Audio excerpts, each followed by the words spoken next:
Pour Thibaut de Ruel, 36 ans, c'est devenu un rituel.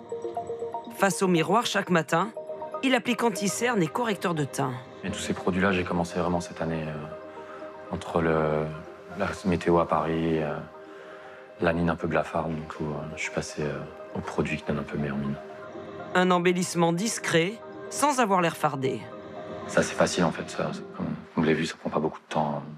Le matin, c'est vraiment l'affaire d'une minute. Le maquillage n'est plus l'apanage des femmes.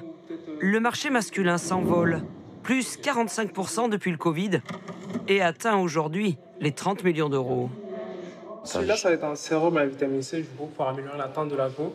Il y a 2 ans, cette jeune marque a lancé ses fluides teintés à 24 €, succès immédiat. Ça touche des profils assez différents d'un jeune papa qui dort pas trop, d'une personne plus âgée qui est plus marquée. C'est quelqu'un qui est avant tout préoccupé par ses cernes, des imperfections, une mauvaise mine. Et ça, en fait, j'en ai à absolument tous les âges, quoi. Dans la rue, au bureau, en visioconférence, les hommes soignent de plus en plus leur apparence. Et ce n'est pas une question d'âge. Moi, ça m'arrive parfois aussi quand je vais en soirée pour avoir un meilleur teint, une meilleure mine. Le maquillage n'est pas réservé qu'aux femmes, Dieu merci. On en a besoin aussi, nous. Quoi, pour masquer quoi? Pour masquer l'âge, par exemple. Les marques de beauté ont flairé la bonne affaire. En boutique ou en ligne, crème, crayons, mascara se multiplient et garnissent peu à peu la trousse des messieurs. Près de Lyon, cette entreprise de cosmétiques développe des formulations spécifiques pour les hommes. On va travailler exactement avec les mêmes matières premières.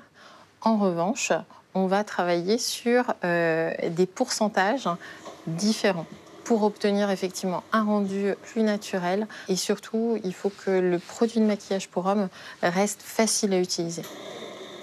Le groupe compte 4 usines en Europe et une 60aine de clients dans le monde.